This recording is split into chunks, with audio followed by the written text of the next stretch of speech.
Our channel does not promote any violent, harmful, or illegal activities.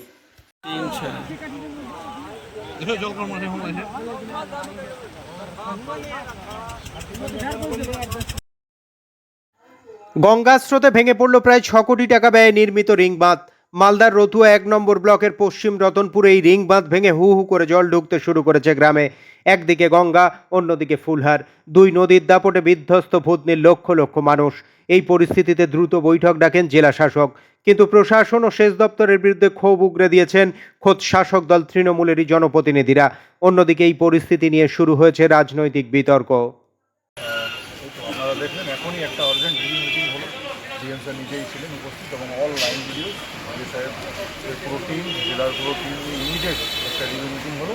সেখানে যারা যারা line department এমার্জেন্ট nature উপর করে থাকেন, হেলথ, পিএইচই, সিডিসিএল, তাদের যা যা কর্মকাণ্ড যা করতে ইমিডিয়েট লেভেলে সেটা করা এবং ইমিডিয়েটলি ফ্লাড শেল্টার আমরা আজকে থেকে চালু করছি। তো যাবতীয় জিনিস, ড্রাই ফুড প্যাকেটস থেকে আরম্ভ করে যাবতীয় জিনিস আমরা আজকে থেকেই মানে আবার ভর্তিতে আমরা শুরু করছি। কতটা এলাকা এখন ইরিগেশন থেকে আমরা সঠিকভাবে রিপোর্ট পাইনি, কিন্তু এখন আপনারা যেহেতু জানেন তো মিনিমাম 6টা-7টা গ্রামে তো ঢুকে গেছে এবং আমরা যা শুনতে পারছি যেহেতু জলের ফ্লো আছে, গঙ্গা যদি না কমে তাহলে আই থিঙ্ক কালকে মধ্যে অনেকটাই জল ঢুকতে পারে। It depends open the Ganga যেহেতু এখন রাইজিং লেভেলে আছে, গঙ্গা যদি একটু ডাউন লেভেলে হয়ে যায় তাহলে it will be better for us. লেকিন রাইজিং থাকলে তো আপনারা জানেন সবাইকে কিছুদিন কম কিন্তু গল্প মানে রেডি। আমরা জানেন যে আমরা লাস্ট টাইম দুবার আমরা সামলিয়েছি, এবারও একটা ধাপ আমরা অলরেডি সামলিয়েছি। বিডিও সাহেবের টিম পুরো জেলার ডিএম সাহেবের নির্দেশে আমরা সব করি। Thank you. আমাদের জেলা শাসক এসেছিলেন, আমাদের মিটিংটা করা হলো আজকে। আমাদের ভুতনি রিং বাঁধ যেটা ভেঙে গিয়ে আমাদের ভুতনি আবার বন্যার সম্মুখীন হয়েছে, সেই নিয়ে আমাদের মিটিং করা হলো। মিটিংয়ে যা সমস্ত করার কথা হলো আর কি, সেখানে ত্রাণ থেকে শুরু করে খাবার এবং পানীয় জলের ব্যবস্থা এবং আমাদের ডুল কিচেন করা হবে এবং আমাদের গরুর খাবার থেকে শুরু করে মানুষকে কীভাবে সুবিধা দেওয়া যায় সমস্তটা বলা হলো। ডিএম স্যার নির্দেশ দিলেন যা যা করার সব কিছুই করা হবে। এবং আমাদের প্রধান কথা হচ্ছে আমাদের যে পরীক্ষা চলছে উচ্চ মাধ্যমিকে, সেই পরীক্ষার্থীদেরকে কি করা যায়, সেই পরীক্ষার্থীদেরকে আমাদেরকে রেস্কিউ করে আমাদের ক্লাস সেন্টারে আনা হোক এই নির্দেশ দেওয়া হয়েছে। এবং সেটা কালকে পরীক্ষা হওয়ার পর সেটা বলা হবে আর কি। সেটা করে ক্ষোভ তো সবারই রয়েছেন, কেননা ওখানে প্রত্যেকবার ওই রিং বাঁধের কাজ আর বস্তার কাজ আমরাও বিরক্ত হয়ে গেছি। আমাদের ম্যাডামের নির্দেশ আছেন, আমাদের এমএলএর নির্দেশ আছেন যে এবার যাতে আরসিসি ঢালাই বা বোল্ডার এরকম কিছু একটা করা হোক। আমাদের জেলা শাসকও সেই আশ্বাস দিয়ে গেলেন আর কি। আমরা এরপরে আবার রিভিউ মিটিং করবো, যা যা দরকার হয় জনসাধারণের পাশে আমরা থাকবো। তো সেটা তো সবার সেচ দপ্তর এবং তৃণমূলের চোর মন্ত্রী বিধায়ক থেকে তৃণমূলের নেতারা ভুতনিতে লুটরাজ চালাচ্ছে। আজকে আবার সেই বালির বস্তার বাঁধ সেচ দপ্তরে ভুতনির পশ্চিম রতনপুরে কেটে গিয়ে হু হু করে জল ঢুকছে। ভুতনির 3টা অঞ্চল আবারও পুনরায় প্লাবিত হচ্ছে। এই সরকার বন্যায় ত্রাণ দিতে ব্যর্থ আর ভাঙন রোধে ব্যর্থ। একটা কাজে পারদর্শী হয়েছে, টাকা লুট করতে। ভুতনি মানুষের দুঃখ দুর্দশার কথাও একবারও ভাবেনি। তারা সেখানে বালির বস্তার বাঁধ দিনের বেলা বিছাচ্ছে, রাতের বেলা চুরি করাচ্ছে আর কোটি কোটি টাকা আত্মসাৎ করছে। আর উদ্দেশ্য একটাই, সেখান থেকে প্রচুর টাকা কামাই করা। সেচ দপ্তরের পরিকল্পনাবিহীন, এই সরকারের কোনো বিনা পরিকল্পনাবিহীন কাজের জন্য আজকে ওইখানে কোটি কোটি টাকা আত্মসাৎ হচ্ছে এবং ভুতনির সেই বালির বস্তা রিং বাঁধ দিয়ে ভুতনিটা রক্ষা করতে ব্যর্থ। তারা বালির বস্তা দিয়ে ভুতনির যে বাঁধ রক্ষা করবে সেটা করতে ব্যর্থ। স্থায়ীভাবে কোনো পরিকল্পনা করছে না।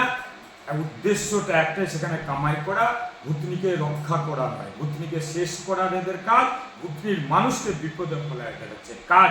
যদি উপযুক্ত তদন্ত হয়, এরা প্রত্যেকে নেতা মন্ত্রীরা তৃণমূলের আর প্লাস আধিকারিকরা প্রত্যেকে বিপদে পড়বে, কারণ সেখানে তো কাজই করেনি।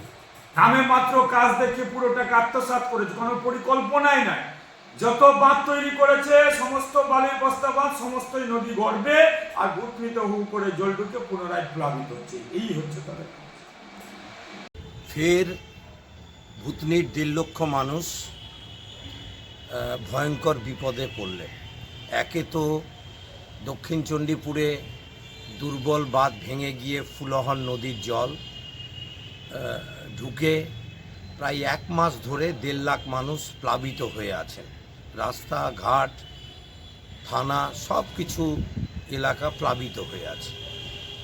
গতকাল রাত্রে পশ্চিম রতনপুরে যে রিং বাঁধ ছিল, যেটা এবছরই করা হয়েছে 5.5 কোটি টাকা খরচা করে, গঙ্গা নদী থেকে 50 থেকে 100 মিটার দূরত্বে এই বাঁধ নির্মাণ হয়েছিল। তখনই আমরা আপত্তি জানিয়েছিলাম। সেই বাঁধ আগেই কেটে গেছিল। সেই বাঁধকে রক্ষা করার জন্য সেচ দপ্তর জরুরি ভিত্তিতে শাল কাঠের এগুলো দিয়ে হচ্ছে যে একটা ছোট বাঁধ নির্মাণ করছিল।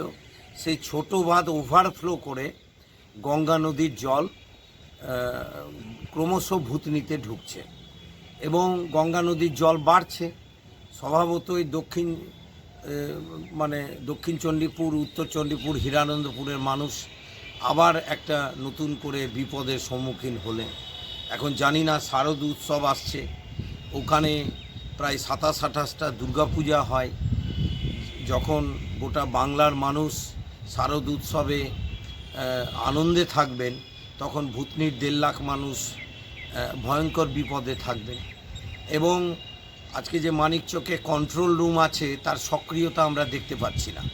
জেলা প্রশাসন, ব্লক প্রশাসনের সেই রকম তৎপরতা নাই।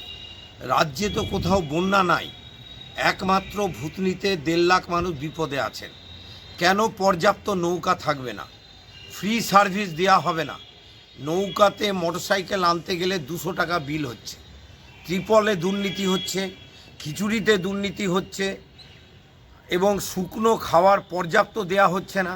গদাইয়ের 2টো বুথ, যেটা বিচ্ছিন্ন এলাকা প্লাবিত হয়েছে গতকাল থেকে, সেখানে প্রায় 10,000 মানুষ থাকে, তাদের শুকনো খাবারের কোনো ব্যবস্থা নাই। তারপর তাদের ওখানে যে গবাদি পশু আছে, তাদের কোনো গোখাদ্যের ব্যবস্থা নাই, মাত্র 20 বস্তা দিয়েছে। ওখানে আমাদের গ্রাম পঞ্চায়েত মেম্বার অভিযোগ করেছেন।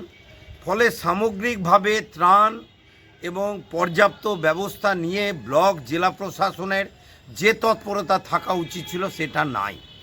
এবং সর্বোপরি যে কথাটা, আজকে ভূতনির মানুষকে ডুবানো হলো, ওমেন মেড বন্যা, এর দায় সেচমন্ত্রী মোথাবাড়ির বিধায়িকা সাবিনা ইয়াসমিনকে নিতে হবে। এর দায় মানিকচকের বিধায়িকা সাবিত্রী মিত্র এবং রতুয়ার বিধায়ক সমর মুখার্জিকে নিতে হবে। এর দায় নিতে হবে। আমরা তখনই বলেছিলাম 50 থেকে 100 মিটারে বাঁধ হচ্ছে, এই বাঁধ টিকবে না, গঙ্গা গর্ভে চলে যাবে। একটু দূরত্ব মেনটেন করে বাঁধ দেওয়া হোক। সেচ দপ্তর শুনতে চায় না। যারা বলেন তাদেরকে পুলিশের ভয় দেখানো হয়, তাদেরকে অ্যারেস্টের ভয় দেখানো হয়। এবং 5.5 কোটির বাঁধ, আর এদিকে দক্ষিণ চণ্ডীপুরে প্রায় 1.35 লাখ টাকার বাঁধ, সব হচ্ছে যে গঙ্গা গর্ভে আর ফুলহরের নদীর গর্ভে চলে গেল। এর দায় নিতে হবে। শুকনা মরশুমে কাজ করতে চায় না, বর্ষাকালে করলে ওই বালির বস্তা থেকে প্রচুর টাকা হচ্ছে কাটমানি হিসেবে সাশ্রয় হয়, এবং সেচ দপ্তরের আধিকারিকরা যুক্ত আছেন। ফলে এর দায় রাজ্য সরকারকে নিতে হবে। কেন মুখ্যমন্ত্রীর টনক নড়ছে না? রাজ্যে তো কোথাও বন্যা নাই, একমাত্র মানিকচকে 1.5 লাখ মানুষ বিপদে আছেন। তাহলে মুখ্যমন্ত্রীর কোনো বক্তব্য, ত্রাণ নিয়ে যে কোনো মনিটরিং করা, সেচ মন্ত্রীর যে মনিটরিং করা, কোনো মন্ত্রী, কোনো আধিকারিক ভূতনির মানুষকে দেখছেন না। ভূতনির মানুষকে সজাগ হতে বলবো যে আজকে এর বিরুদ্ধে প্রতিবাদে গর্জে উঠুন। আর বিজেপির কথা ছেড়ে দিলাম, 2টো গ্রাম পঞ্চায়েত আছে বিজেপি, দক্ষিণ চণ্ডীপুর, হিরানন্দপুর, সেখানেও ত্রিপল লুট করছে। এবং যিনি ইংরেজবাজারের বিধায়িকা শিরূপা মিত্র চৌধুরী, কোথায় এখন?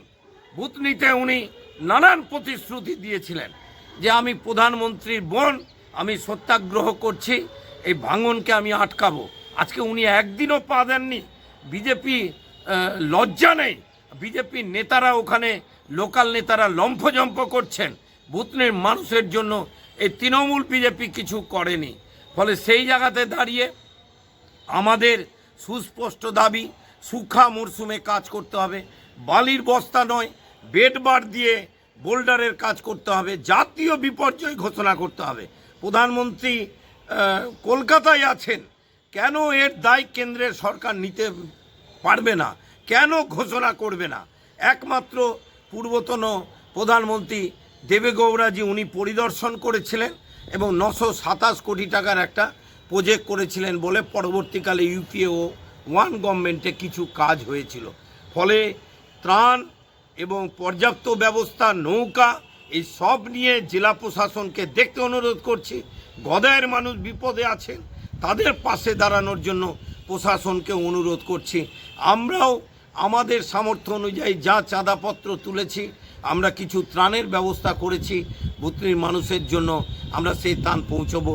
আর আগামী 18 তারিখ ফারাক্কায় জেল ম্যানেজারের কাছে ঘেরাও কর্মসূচি আছে। এখন ভুতনির মানুষ কতটা যেতে পারবেন সেটা চেষ্টা করা হচ্ছে, নৌকা দিয়ে যেভাবেই হোক তারা আসুন এবং এই লড়াইয়ে সামিল হন এবং পার্মানেন্ট স্থায়ী সমাধানের জন্য আমাদের হচ্ছে লাল ঝান্ডার যে লড়াই, সারা বছরের লড়াই, তার জন্য ভুতনির মানুষকে এগিয়ে আসার জন্য অনুরোধ করছি।